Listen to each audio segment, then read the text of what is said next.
Magadi road police ಠಾಣಾ ವ್ಯಾಪ್ತಿಯಲ್ಲಿ ಹೆಂಡತಿಯನ್ನ ಗುಂಡಿಕ್ಕಿ ಕೊಂದ ಬಾಲಮುರುಗನ್ ಕೇಸ್ನ ತನಿಖೆ ಮುಗಿಸಿರುವ ಪೊಲೀಸರು ಕೋರ್ಟ್ಗೆ ಚಾರ್ಜ್ ಶೀಟ್ ಸಲ್ಲಿಕೆ ಮಾಡಿದ್ದಾರೆ. ಹಾಗಿದ್ರೆ ಚಾರ್ಜ್ ಶೀಟ್ನಲ್ಲಿ ಇರುವ ಪ್ರಮುಖ ಅಂಶಗಳು ಯಾವುವು ಗೊತ್ತಾ?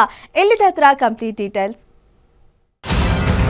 ಬ್ಯಾಂಕ್ ಉದ್ಯೋಗಿ ಭುವನೇಶ್ವರಿ ಮರ್ಡರ್ ಕೇಸ್ ಪ್ರಕರಣದ ತನಿಖೆ ಮುಗಿಸಿದ ಮಾಗಡಿ ರೋಡ್ ಪೊಲೀಸರು. ಆರೋಪಿ ಬಾಲಮುರುಗನ್ ಸೇರಿ 7 ಜನರ ವಿರುದ್ಧ ಚಾರ್ಜ್ ಶೀಟ್. ಡಿಸೆಂಬರ್ 23ನೇ ತಾರೀಕು ಮಾಗಡಿ ರೋಡ್ ಪೊಲೀಸ್ ಠಾಣಾ ವ್ಯಾಪ್ತಿಯಲ್ಲಿ ಒಂದು ಕೊಲೆ ನಡೆದಿತ್ತು. ಆ ಒಂದು ಕೊಲೆಯಲ್ಲಿ ಸುಮಾರು 40 ವರ್ಷದ ಬಾಲಮುರುಗನ್ ಏನಿದ್ದಾನೆ ಆತ ತನ್ನ ಹೆಂಡತಿಯಾದಂತಹ 39 ವರ್ಷದ ಭುವನೇಶ್ವರಿ ಅವರನ್ನ ಕಂಟ್ರಿ ಮೇಡ್ ಪಿಸ್ತೂಲ್ನಿಂದ ಕೊಲೆ ಮಾಡಿದ್ದ. ಆ ಒಂದು ಕೊಲೆ ಆದ ನಂತರದಲ್ಲಿ ಆತ ನೇರವಾಗಿ ಹೋಗಿ ಮಾಗಡಿ ರೋಡ್ ಪೊಲೀಸ್ ಠಾಣೆಗೆ ಸರೆಂಡರ್ ಕೂಡ ಆಗಿದ್ದ. ಸದ್ಯ ತನಿಖೆ ಮುಗಿಸಿರುವ ಪೊಲೀಸರು ಚಾರ್ಜ್ ಶೀಟ್ ಅನ್ನ ಸಲ್ಲಿಕೆ ಮಾಡಿದ್ದಾರೆ. ಸಂಪೂರ್ಣ ಡೀಟೇಲ್ಸ್ಗಾಗಿ ಈ ಸ್ಟೋರಿ ನೋಡಿ.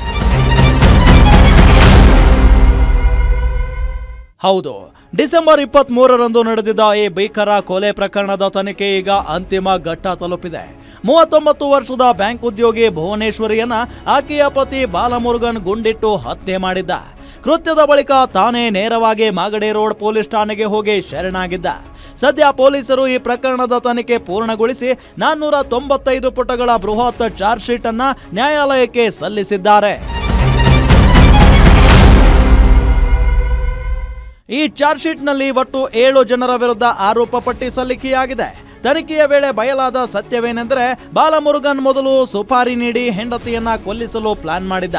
ಇದಕ್ಕಾಗಿ ತಮಿಳುನಾಡಿನ ಸೇಲಂನ ರೌಡಿ ಮೌಲೇಶ್ ಕುಮಾರ್ ಹಾಗೂ ವಾರಾಣಸಿಯ ಅಭಿಮನ್ಯು ಸಿಂಗ್ ಎಂಬುವರನ್ನ ಸಂಪರ್ಕಿಸಿದ್ದ. ಆದರೆ ಹಣದ ವಿಚಾರದಲ್ಲಿ ಮಾತುಕತೆ ಕುದುರದ ಕಾರಣ ಕೊನೆಗೆ ತಾನೇ ಬಿಹಾರದಿಂದ ಕಂಟ್ರಿ ಪಿಸ್ತೂಲ್ ಖರೀದಿಸಿ ಪತ್ನಿಯನ್ನ ಶೂಟ್ ಮಾಡಿ ಕೊಂದಿದ್ದಾನೆ. ಪೊಲೀಸರು ಈ ಪ್ರಕರಣಕ್ಕೆ ಸಂಬಂಧಪಟ್ಟಂತೆ ಒಟ್ಟು 68 ಸಾಕ್ಷಿಗಳನ್ನ ಪಟ್ಟಿಯಲ್ಲಿ ಹೆಸರಿಸಿದ್ದಾರೆ.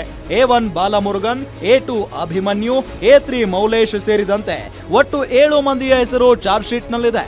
ಪೊಲೀಸರು ಮೌಖಿಕ ಸಾಕ್ಷಿಗಳ ಜೊತೆಗೆ ಬಲಿಷ್ಠವಾದ ಟೆಕ್ನಿಕಲ್ ಎವಿಡೆನ್ಸ್ಗಳನ್ನ ಕೂಡ ಸಲ್ಲಿಸಿರುವುದರಿಂದ ಪತ್ನಿಯನ್ನ ಹೀನಾಯವಾಗಿ ಕೊಂದ ಆರೋಪಿ ಬಾಲಮುರುಗನ್ಗೆ ಕಠಿಣ ಶಿಕ್ಷೆಯಾಗುವುದು ಬಹುತೇಕ ಖಚಿತ ಎನ್ನಲಾಗುತ್ತಿದೆ.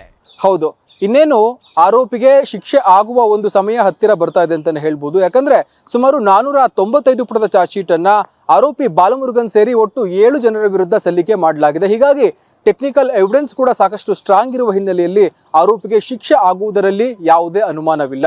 ಇದು ಈ ಒಂದು ಕೇಸ್ನ ಡೀಟೇಲ್ಸ್ ಅಂತಾನೆ ಹೇಳ್ಬೋದು. ಕ್ಯಾಮರಾ ಪರ್ಸನ್ ಪ್ರದೀಪ್ ಜೊತೆ ಗಿರೀಶ್, ಗ್ಯಾಂಟಿ ನ್ಯೂಸ್, ಬೆಂಗಳೂರು.